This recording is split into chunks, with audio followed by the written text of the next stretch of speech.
이제 함께 하나님 말씀 보겠습니다. 하나님 말씀은 신약 성경입니다. 마태복음 5장 33절부터 37절 말씀입니다. 마태복음 5장 33절부터 37절 말씀입니다. 신약 성경 6페이지에 있습니다. 우리 한 절씩 교독하고 마지막 37절은 같이 읽습니다. 또 옛 사람에게 말한 바 헛된 맹세를 하지 말고 내 맹세한 것을 주께 지키라 하였다는 것을 너희가 들었으나 나는 너희에게 이르노니 도무지 맹세하지 말지니 하늘로도 하지 말라 이는 하나님의 보좌임이요 땅으로도 하지 말라 이는 하나님의 발등상임이요 예루살렘으로도 하지 말라 이는 큰 임금의 성임이요 내 머리로도 하지 말라 이는 내가 한 터럭도 희고 검게 할 수 없음이라. 오직 너희 말은 옳다 옳다 아니라 아니라 하라. 이에서 지나는 것은 악으로부터 나느니라. 아멘.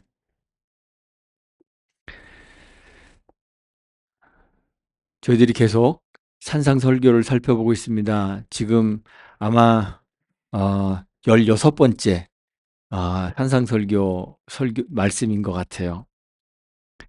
산상설교를 쭉 살펴보면서 우리는 이 말씀이 신자의 윤리적 규범을 다루는 것이 아니라는 사실을 계속 발견하게 됩니다.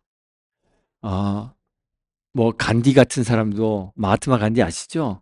산상설교를 좋아했대요.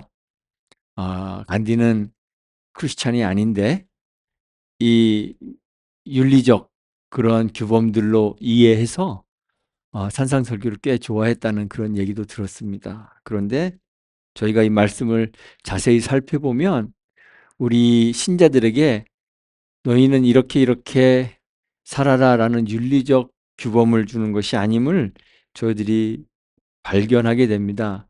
물론 당연히 우리 신자들은 그 삶이 세상의 사람들과는 달라야 해요. 세상 사람들이 가지고 있는 도덕적 기준보다 훨씬 뛰어넘는 더 정결하고 더 선하고 더 도덕적인 그런 삶을 살아야 하는 것이 당연합니다. 그런데 그런 도덕적 삶이 외적으로 드러나는 우리의 신실한 삶이 우리의 내면, 우리의 존재 자체를 변화시켜 주지는 못합니다. 우리 자신을 거룩하게 만들어 주지는 못한다는 거예요. 순서가 틀렸습니다. 먼저 우리의 내면, 우리의 존재가 선하고 거룩해져야 되는 거예요. 그래야 그 거룩한 내면에서부터 밖으로 우리의 신실함이 드러나게 되는 것입니다. 팔복으로 시작하는 이 산상설교 잖아요. 그렇죠? 그래서 우리가 처음에 팔복을 쭉 8가지의 복을 다루었습니다. 주님의 8가지의 복의 선언은 신자는 이렇게 살아야 한다. 그래야 복을 받는다. 그러한 선언이 아니에요. 윤리적 규범이 아니라는 것입니다. 주님의 8가지의 선포하신 복은 신자의 특성을 말하는 것이라 제가 그렇게 말씀을 드렸습니다. 신자는 복이 있는 사람입니다. 이미 복이 있는 사람들에게는 이러이러한 특징이 있습니다. 주님이 그렇게 말씀하신 거예요. 복 있는 사람의 특징, 신자의 특징은 뭐냐? 심령이 가난합니다. 애통합니다. 온유합니다. 의에 줄이고 목마릅니다. 긍휼히 여깁니다. 마음이 청결합니다. 화평합니다. 의를 위하여 박해를 받습니다. 이것이 신자의 특징입니다. 이런 사람들을 복이 있는 사람이라고 부르는 것입니다.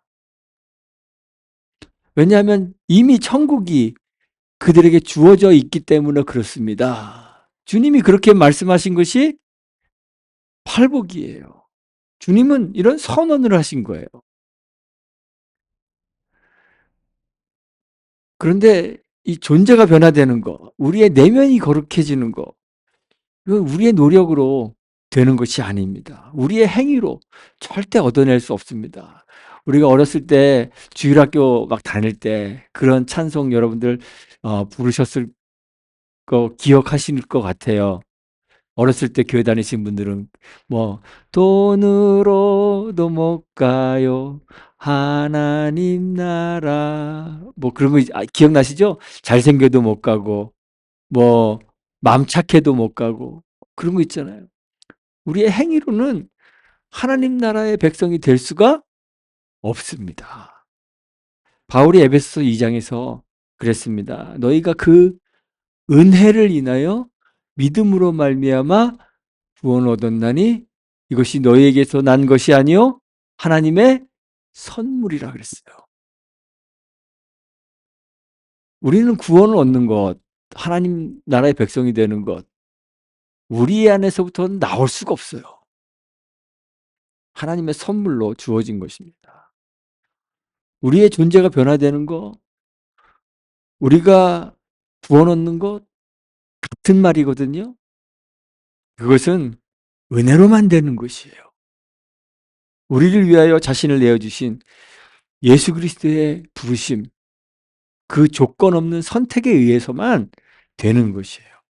그래서 주님이 우리를 마태복음 5장 그 산상설교 안에서 우리를 빛으로 부르실 때 빛이다 너희는 소금이다 이렇게 말씀하실 때 주님이 명령하지 않으세요. 빛이 되어라 소금이 되어라 이렇게 명령하지 않으세요. 왜 그러실까요? 우리는 이미 빛이니까. 전에는 어두움이었는데 주님의 부르심에 응답하는 순간 우리는 이미 빛입니다.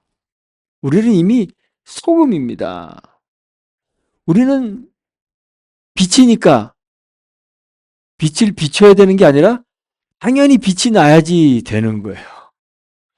빛이 안 나고 있는데 그걸 빛이라고 부를 수는 없잖아요. 그렇죠? 그러니까 우리는 노력하지 않아도 우리 존재 자체로 우리는 빛이에요. 우리는 소금이니까 당연히 우리는 짜야 돼요. 만일 빛을 비치고 있지 않다면 그리스도인이라 하는 이름을 가지고 있으면서 빛을 비치고 있지 않다면 뭐가 증명이 되는 걸까요? 그 사람은 이름은 그리스도인이지만 참 그리스도인이 아니라는 사실을 증명하는 거예요. 그래서 주님이 무서운 말씀을 하시죠. 소금이 만일 그 맛을 잃으면 어떻게 될까요? 다만 밖에 버리워 밟힐 뿐이니라. 소금이 아니라는 말이에요. 노력으로 소금이 될 수 있는 것이 아니에요. 우리는 소금인지 아닌지, 빛인지 아닌지 우리는 프루브하면서 증명하면서 살아갈 수밖에 없는 그런 사람들이에요. 우리를 구원하신 주님의 구원, 주의 부르심은 우리를 천천히 서서히 노력해서 천국에 들어갈 만한 조건을 갖춘 사람으로 만들어가는 것이 아닙니다. 주님은 우리를 그렇게 부르지 않으세요. 이제부터 내가 가르쳐 줄 테니까 열심히 배워서 천국에 들어갈 조건을 쌓아라, 만들어가라. 그렇게 부르신 것이 아니에요. 주님의 부르심은 단번에 우리를 천국 백성으로 만들어버리는 거예요. 이게 좋으면서도 사실은 우리에게 굉장히 무섭고 어려운 그런 문제예요. 제가 여러분들에게 종종 묻잖아요. 천국에 들어가기 위해서는 하나님이 우리의 의의 점수, 거룩의 점수를 몇 점으로 매겨야 천국에 들어갈 수 있을까요? 제가 자주 묻잖아요. 그렇죠? 답 아시죠? 여러분 하나님이 여러분들의 그 시험 점수, 의에 대한 시험 점수 몇 점 정도 주셔야 여러분들 천국에 들어갈 수 있어요? 몇 점이요? 100점이에요. 우리는 100점이라야만 천국에 들어갈 수 있어요. 천국에 들어갈 수 있는 의의 커트라인이 100점 만점이에요. 하나님이 우리를 의롭다 칭하실 때 우리를 얼만큼 의롭다고 칭해 주시느냐? 적당히 그래 너 한 70점 정도 의로워 이렇게 칭해 주시는 게 아니에요. 하나님이 우리를 의롭다고 칭해 주실 때 그 의의 점수는 100점입니다. 완전한 의로 인정해 주시는 겁니다. 어떻게 우리가 그렇게 하나님 앞에 인정받을 수 있어요? 하나님이 뭘 보시기 때문에? 우리의 옛 사람을 보시는 것이 아니라 우리에게 덧 입혀진 그리스도의 의를 보시기 때문에 그래요. 우리 안에 계시는 그리스도가 우리의 자아를 밀어내고 우리의 진정한 자아가 되어 주셨기 때문에 하나님께서 의의 심판대에서 우리를 바라보실 때 그 시시껍적한 우리의 옛 자아를 보시는 것이 아니라 우리를 덧입고 계시는 우리에게 덧입혀진 그 그리스도를 보시는 거예요. 그러므로 하나님께서 우리를 완전한 의로 인정하시고 우리를 천국 백성으로 인정해 주시는 거예요. 이렇게 존재가 우리는 바뀐 거예요. 죄된 자는 죽고 그리스도의 영으로 다시 산 사람들이 된 것이죠. 그것이 주의 제자들이에요. 이러한 사람들이 천국을 소유한 천국의 백성입니다. 그래서 우리는 세상의 빛이 되어야 하는 그런 과정에 있는 사람들이 아니라 이미 세상의 빛이에요. 우리는 세상의 빛이기 때문에 당연히 우리를 통해서 우리의 내면에 계신 존재, 내면에 계신 그리스도가 당연히 우리의 삶을 통해서 발산되고 보여져야 해요. 그것이 우리가 우리의 정체성을 확인하는 방식이에요. 율법이 처음 주어질 때부터 율법은 그랬습니다. 하나님이 구원의 조건으로 율법을 주신 것이 아니에요. 이스라엘 백성들에게 이거 잘 지키면 내가 구원해 줄게. 그래서 율법을 주신 것이 아니에요. 하나님은 이미 이스라엘 백성들을 애굽에서 건져내시고 홍해를 건너게 하셔서 다시는 그들을 쫓는 애굽 사람들을 보지 않게 해주신다 하셨던 그 약속을 성취하시고 즉 애굽으로부터 그들을 구원하시고 신의 광야에서 그들에게 율법을 주신 거예요. 하나님이 그들과 언약을 체결하십니다. 율법의 말씀을 쭉 백성들 앞에 말씀하시고 난 후에 너희가 이것을 지켜서 내 백성이 되겠냐? 아니겠냐? 하나님 물어보세요. 이스라엘 백성들은 이미 구원을 얻었잖아요. 그래서 그들이 큰 소리로 다 화답합니다. 지키겠습니다. 나는 구원받은 백성이므로 이제 새롭게 된 백성이므로 새롭게 된 삶을 살겠습니다. 언약을 맺은 거예요. 율법은 하나님 백성 되기 위한 조건으로 주어지는 것이 아니라 하나님 백성의 당연한 삶의 모습, 하나님 백성의 특징으로 주어진 것이에요. 그런데 유대인들은 이 율법을 아주 잘못 이해했습니다. 그래서 이 율법을 지킴으로 거룩해지려고 했어요. 예수님이 마태복음에서 계속 산상설교에서 지금 저희 앞에도 벌써 이미 몇 차례 살펴보았는데 유대인들이 가지고 있는 율법에 대한 설명, 해석 그것과는 전혀 다른 예수님의 독특한 율법의 해석을 지금 말씀하십니다. 그런데 이 예수님의 해석은 사실 새로운 해석이 아니라 본래 율법이 가지고 있는 그 정신을 말씀하시는 거예요. 원래 율법이 이런 거야. 그렇게 말씀하시는 거예요. 살인에 대한 계명에서, 간음에 대한 계명에서, 이혼에 대한 계명에서 모두 주님은 그 율법의 조문, 그 문자에만 관심을 갖고 있는 그래서 행위에만 관심을 두는 그 유대인들을 책망하시면서 그 내면에서부터 하나님의 사랑과 하나님의 거룩함과 하나님의 정결함을 가진 새 사람의 모습이 드러나야 하는 것을 예수님이 계속 말씀하시는 거예요. 너희는 새 사람이기 때문에 그냥 율법에 나와 있는 조문, 글자 그걸 지키는 것이 아니라 그 하나님의 완전함이 너희들 삶으로 드러나야 된다. 그래서 살인에 대한 계명에서도, 간음에 대한 계명에서도, 이혼에 관한 계명에서도 주님은 과연 우리가 이것을 지킬 수 있을까 하는 아주 극단적인 설명을 해주시는 거예요. 오늘 맹세에 대한 것도 마찬가지예요. 유대인의 해석은 여전히 동일합니다. 유대인들이 가르치고 있었던 거 33절 하반절에 나오죠. 헛 맹세를 하지 말고 내 맹세한 것을 주께 지키라 이렇게 가르쳤대요.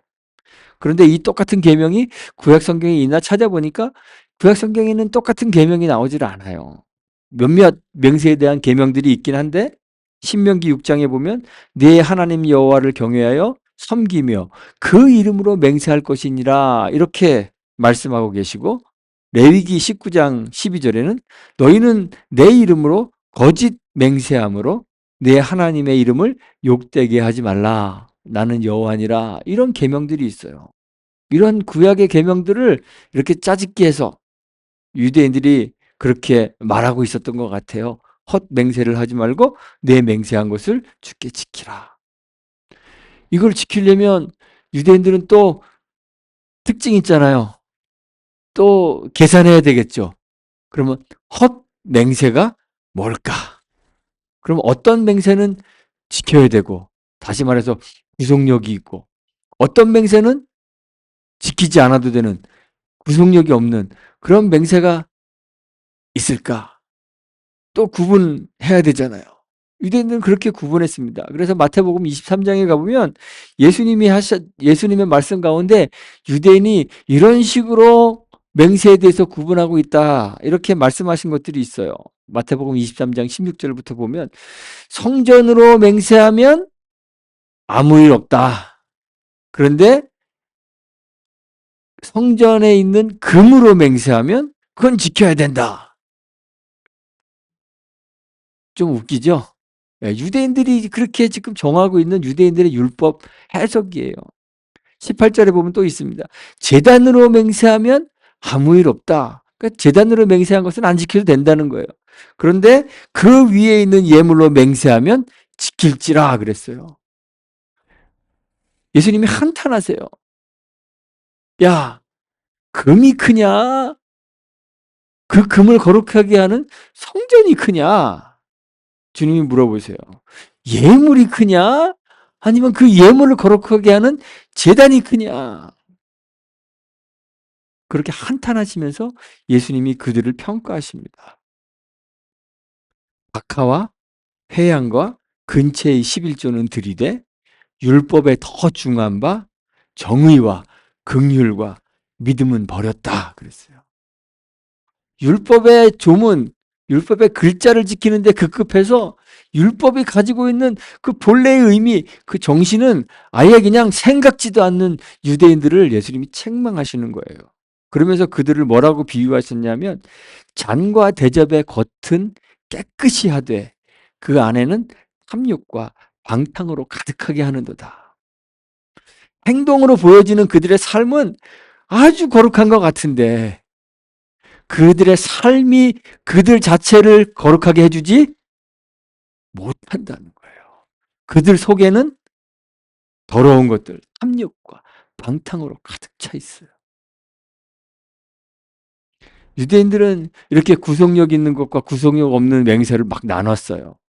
그러니까 결국 구속력 없는 맹세는 지키지 않아도 된다는 거잖아요. 그렇죠? 거짓말 하는 거예요. 거짓말해도 괜찮아요.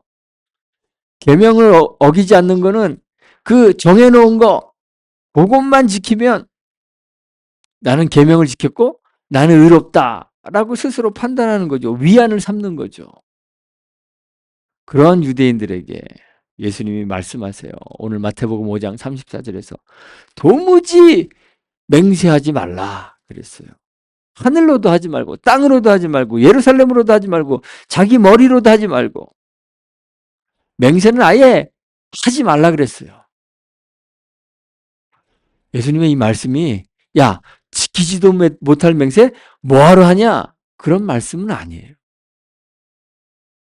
또 어떤 사람들은 예수님의 이 말씀을 또 오해해서 이것도 문자적으로 이해해서 이 말씀을 순종하여 지키느라 법정에서도 맹세를 거부하는, 선서를 거부하는 그러한 사람들도 있어요. 교파들도. 뭐 대표적으로는 그 퀘이커 교도 같은 사람들, 법정에서도 맹세를 거부합니다. 그래서 뭐 국기에 대한 맹세, 서약 이런 것도 안 하고 뭐 그런 아주 극단적인 사람들이 있어요. 그런데 이 예수님의 이 말씀은 결혼의 서약 또는 법정에서 하는 서약 아니면 국가와 국가 간의 조약을 맺는 거 그런 것들 하지 말라는 그런 말씀이 아닙니다. 권위를 보증해야 하는 경우에 사회적으로 우리가 하는 그런 서약을 하지 말라는 말씀은 아닙니다. 왜냐하면 도무지 맹세하지 말라라고 말씀하셨던 이 예수님도 사실은 맹세하여 대답하신 적이 있어요. 예수님이 돌아가시기 전에 대제사장이 예수님을 신문할 때 예수님은 한마디도 대답하지 않으셨습니다. 잠잠하셨습니다. 그런데 예수님이 이렇게 침묵으로 일관하자 대제사장이 이야기합니다. 마태복음 26장에서 내가 너로 살아계신 하나님께 맹세하게 하노니 맹세해라 이 얘기예요. 내가 하나님의 아들 그리스도인지 우리에게 말하라 이렇게 요구합니다. 이 요구에 예수님이 침묵을 깨십니다. 그리고 마태복음 26장 64절에 내가 말하였느니라 라고 맹세하여 대답하십니다. 예수님이 금하신 맹세는 법정에서의 서약 같은 그런 경우에 해당하는 것은 아닌 것이에요. 그럼 맹세하지 말라는 이 말씀의 의미가 뭘까요? 맹세를 왜 하는 걸까요? 약속을 확실히 하기 위해서 하는 거죠. 제가 AI에다가 물어봤어요. 맹세가 뭐냐? 물어봤더니 AI가 이렇게 대답하더라고요. 맹세는 약속, 목표, 계획 등을 반드시 실천하겠다고 굳게 다짐하거나 약속하는 행위를 말합니다. 그랬습니다. 맹세는 내가 뱉어내는 말, 나의 결심, 나의 생각이 얼마나 엄중한 것인가 그걸 표현하는 거예요. 내 말에 권위를 제공해 주는 거예요. 그래서 법정에서도 맹세하게 하고 또 결혼에서도 서약하게 하는 것입니다. 그런데 생각해 보십시오. 제가 어떤 그 영화를 그 예고편 같은 그 누가 리뷰한 거를 하나 봤는데 그 거짓말을 전혀 할 수 없는 그런 세상에 혼자서 유일하게 거짓말 할 줄 아는 사람이 이제 살아가는 그러한 걸 그린 영화가 있더라고요. 코미디 영화인데. 한번 거짓말을 전혀 할 줄 모르는 그런 세상을 한번 생각해 보세요. 진실만이 있는 세상. 그 말과 생각과 행위에 권위가 있고 신실함이 있는 세상. 맹세가 필요할까요? 맹세가 필요하지 않습니다. 하나님이 그러신 분이에요. 하나님의 말씀, 하나님의 뜻에는 절대적인 권위가 있습니다. 절대적인 엄숙함이 있습니다. 하나님은 거짓말할 수 없다고 히브리서에서 말하고 있어요. 6장에서 말하고 있어요. 하나님 거짓말을 못 하십니다. 이사야 55장에 보면 하나님의 말씀은 하나도 헛되이 돌아오지 않는다 그랬어요. 주의 입에서 나가는 모든 말씀이 반드시 주의 기뻐하신 뜻을 이루고 그 말씀하신 것을 성취한다 그랬어요. 그러니 하나님은 맹세하실 필요가 있을까요? 없어요. 하나님이 말씀하시면 끝이에요. 됐지? 그것으로 끝이에요. 그런데 우리는 어때요? 전혀 그렇지 않습니다. 사람들은 그 말에 신실하기가 참 어렵습니다. 우리에게는 경향이 있어요. 경향성이 있어요. 경향. 어떤 경향이냐면 거짓을 말하는 경향이 있어요. 거짓말은 누가 가르쳐 주지 않아도 본능적으로 잘합니다. 자녀들 다 키워보셨잖아요. 그렇죠? 아마 대부분 인정하실 수 있을 것 같아요. 우리 자녀들 어렸을 때 거짓말을 어디서 전혀 배울 그런 기회도 없고 뭐 그런 상황도 없었을 텐데 조그만 기저귀 찬 아이들도 자기가 불리한 상황이 되면 우물쭈물합니다. 그렇죠? 이거 누가 그랬어? 그러면 우물쭈물합니다. 눈알을 돌리고 슬슬 눈치 봅니다. 그리고 진실을 감추고 거짓을 말합니다. 안 했다고 그럽니다. 한국 사람들 언어 습관 가운데 재밌는 거 있잖아요. 말을 시작할 때 그러잖아요. 사실은 말이야. 그러면 그거 말고 다른 말들은 다 사실이 아니라는 말인가요? 얼마나 거짓말을 많이 듣고 사는지. 한국 사람들은 누가 무슨 말을 하면 반드시 그 뒤에 묻습니다. 진짜? 툭 하면 그러죠. 맹세할 수 있어? 확실해? 뭐 이거 진실이 아니면 내 손가락에 장을 찢는다든지 내 뭐 손목을 걸겠어. 뭐 그런 얘기 무시무시한 말들을 많이 합니다. 왜 그럴까요? 우리의 삶에서 우리의 말에서 우리의 행위에서 진실보다 거짓이 더 익숙하기 때문에 그래요. 주님의 말씀은 이러한 세상의 일반적인 사람들과는 달리 주님의 제자된 사람들, 하나님의 백성된 사람들, 그리스도의 의로 완전히 새롭게 된 사람들의 삶이 어떠해야 되는지를 지금 말씀하시는 거예요. 세상의 사람들이 거짓을 말하는 경향성을 가지게 된 것, 왜 그럴까요? 죄 때문에 그렇잖아요. 세상이 죄와 사망 아래에 있기 때문에 그렇습니다. 이사야 59장에서 이사야가 말하죠. 죄가 우리와 우리 하나님 사이를 갈라놓았다 그럽니다. 우리의 죄악이 우리와 우리 하나님 사이를 갈라놓았습니다. 그래요.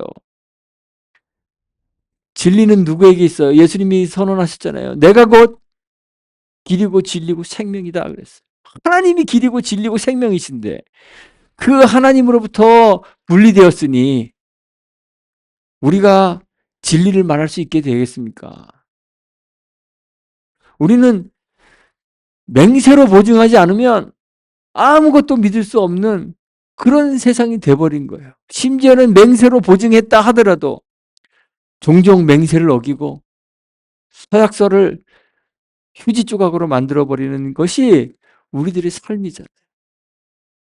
그런데 주님이 말씀하시는 거예요. 하나님 나라의 백성은 다르다는 거예요. 하나님 나라의 백성은 그리스도의 삶이 하나님의 성품이 그들의 삶에서 보여져야 한다는 거예요. 하나님의 거룩함처럼 하나님의 온전하심이 그들의 삶에서도 그대로 보여져야 된다는 거예요. 하나님 나라의 백성들은 그 내면이 그의 존재가 새롭게 된 사람들이기 때문에 그런 거죠. 진리에서 멀어지게 만드는 죄로부터 사망으로부터 구원된 사람들입니다. 주의 죽으심과 함께 죄 아래 있던 옛사람이 죽었던 사람입니다. 주님이 부활하실 때 주와 함께 산 사람들입니다. 이제 그 안에는 주의 영이 거하십니다. 주의 사람으로 그래서 하나님에게 인정받은 거잖아요. 의롭다 칭함을 받은 사람이 돼버린 거잖아요. 그러니까 존재론적으로 볼 때 우리는 하나님 백성된 우리는 주의 제자들은 거짓을 말할 수 있습니까? 없습니까? 없는 사람들이에요, 본래 존재적으로.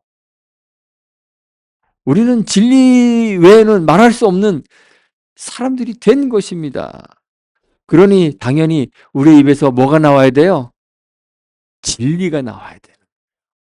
빛은 빛을 비춰야 되는 거고, 소금은 짠맛을 내야 되는 것과 마찬가지로 진리 대신 그리스도로 덧입혀진 사람들은 진리를 말해야 되는 거죠. 주님이 산상설교에서 말씀하시고 계신 것이 바로 이것이에요. 하나님 백성의 내면의 온전함이 그들의 외면으로 온전히 보여져야 한다는 것이에요. 그것이 세상의 빛이요 세상의 소금인 신자의 정체성이라는 말입니다. 사람들은 뭐 이것은 구속력이 있고 이 맹세는 구속력이 없고 뭐 이렇게 떠들어대고, 그래서 뭔 지켜도 되고 뭔 지키지 않아도 되고 뭐 이런 말을 하지만, 신자는 모든 말과 모든 행동에 그들의 신실함이 담겨져 있어야 되는, 주의 온전하신 거룩함이 담겨져 있어야 되는 거예요. 그래서 주님이 그렇게 말씀하세요. 37절에 보면 너희는 그냥 옳은 건 옳다, 옳다. 아닌 건 아니다, 아니다. 그렇게만 말해라 그래요. 그 말 자체에 그들의 존재, 그들의 거룩함이 담겨져 있기 때문에. 우리가 하나님 믿고 섬기는 것은 하나님 나라 백성 되기 위한 것이 아니에요. 여러분들은 이미 아무 조건 없이 예수 그리스도에게 선택되어져서 그의 제자가 되신 분들이에요. 하나님의 백성이 되셨습니다. 하나님의 불가항력적인 은혜가 우리 가운데 임했습니다. 불가항력적 은혜라고 우리 칼빈주의에선 얘기해요. 저항할 수 없는 은혜. 하나님이 우리에게 은혜를 베풀어 주시면 우리는 저항할 수 없어요. 그 불가항력적 은혜가 우리에게 임했습니다. 우리를 죄와 사망으로부터 벗어나 주의 의로 덧입혀 주셨습니다. 죽었던 우리에게 새 생명을 주셨습니다. 우리는 의로워지기 위해 신자의 삶을 사는 사람들이 아닙니다. 이미 주께로부터 의롭다, 그렇게 인정받은 사람들입니다. 여러분들은. 하나님이 여러분들을 완전한 의인으로 칭해 주셨어요. 선언해 주셨어요. 그래서 하나님 예배할 수 있는 거예요. 죄가 하나님 앞에 나갈 수 있어요? 죄를 가지고는 하나님 앞에 나갈 수 없어요. 우리가 하나님 만나면, 죄 있는 사람들이 하나님 만나면 어떻게 돼요? 죽어요. 불에 타버리는 거예요. 하나님의 그 의의 불꽃에 타버리는 거예요. 여러분들이 하나님 앞에 나갈 수 있는 이유가 뭐예요? 하나님이 여러분들을 보면서 흠도 없고 점도 없는 그리스도의 온전한 의를 보시기 때문에 여러분들이 예배하러 하나님 앞에 나아갈 수 있는 거예요. 신자의 삶도 그렇게 살 수 있는 거죠. 우리가 여전히 육체 가운데 있기 때문에, 마태복음 산상설계에 보면 등불을 켜서 말 아래 두지 않는다 그러잖아요. 그런데 우리는 마치 등불을 말 아래 둔 것처럼 우리의 의의가 가려지고 빛이 비추어지지 않는 것처럼 그럴 때도 있습니다. 그런데 말 아래에 있다고 해서 그 빛이 아닌가요? 빛이잖아요. 계속 빛을 비추고 있어야 되잖아요. 꺼지면 빛이 아니잖아요. 우리는 계속 빛을 비추고 있어야 돼요. 빛의 정체성이 사라지는 것이 아니에요. 우리는 우리 안에 계시는, 그래서 우리의 육체로 우리 안에 계시는 주님의 음성을 계속 들으셔야 되는 거예요. 우리 안에 살아계시는 주님의 음성을 듣고 그 주님의 뜻이 우리의 손으로, 우리의 발로, 우리의 육체로 실천되도록 사는 것이죠. 그렇게 함으로써 우리는 우리가 하나님의 백성임을 확인하는 것, 확신을 얻어야 되는 거예요. 구원의 확신은 어떻게 얻는 건지 아시나요? 이렇게 얻는 거예요. 어떤 사람들은 그냥 자기 머리로 생각하는 그 생각으로 나는 구원받았어, 나는 구원받았어, 그 구원의 확신인 줄 알아요. 그건 구원의 확신이 아니에요. 우리는 연약한 육체를 가지고 있기 때문에 100% 완전한 확신 안에 들어갈 수 없어요. 그럼 우리가 어떻게 구원의 확신을 얻어요? 우리 안에 거하시는 그 주님과의 교제를 통해서, 아, 주님이 내 안에 거하시는구나, 우리가 확인하는 거예요. 주님이 내 안에 거하심으로 그 주님이 거하시는, 우리 안에 거하시는 주님의 음성을 듣고 그분의 말씀에 실천하며 내가 구원받은 하나님의 백성임을 확신하는 거예요. 이것이 구원의 확신인 것이죠. 길이고 진리이신 우리 주님이 우리의 육체를 온전히 지배할 수 있도록 주의 음성에 귀를 기울이는, 그의 말씀을 듣기 위하여 시편의 기자가 말한 것처럼 주의 말씀을 주야로 묵상하는 그러한 사람들이 바로 구원받은 하나님의 백성이고 하나님 나라의 하나님을 소유한 자들이 되는 것이죠. 이것이 하나님 나라의 백성의 삶인 것이에요. 그래서 주님이 오늘 이 말씀을 우리에게 주시는 것이 아닙니다. 주시는 것입니다. 우리는 맹세나 저주를 위해 하나님의 이름을 망령되이 사용하는 그런 사람들이 아닙니다. 하나님이 우리 안에 거하시는 사람들입니다. 우리의 거짓됨을 감추기 위해 헛되이 맹세하는 사람들이 아닙니다. 우리 안에 그 진리신 그리스도가 사시는 사람들입니다.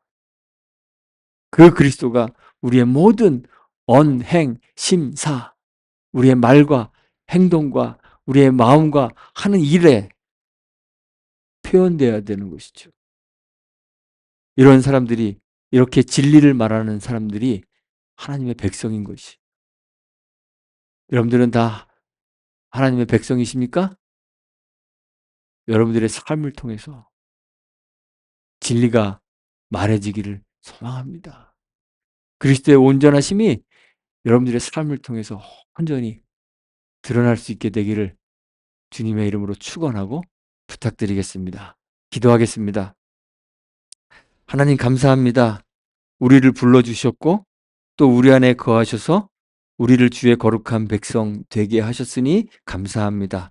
우리 안에 계신 그리스도께서 우리의 연약한 육신을 온전히 주관하셔서 주의 거룩한 이름을 드러내는데 사용하여 주옵소서.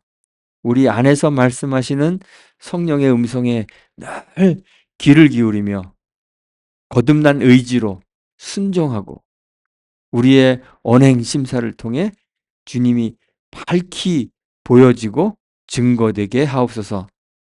하나님 나라의 백성으로 언제나 신실한 삶을 살도록 함께 해주시기를 간절히 소망합니다. 예수님의 이름으로 기도합니다. 아멘.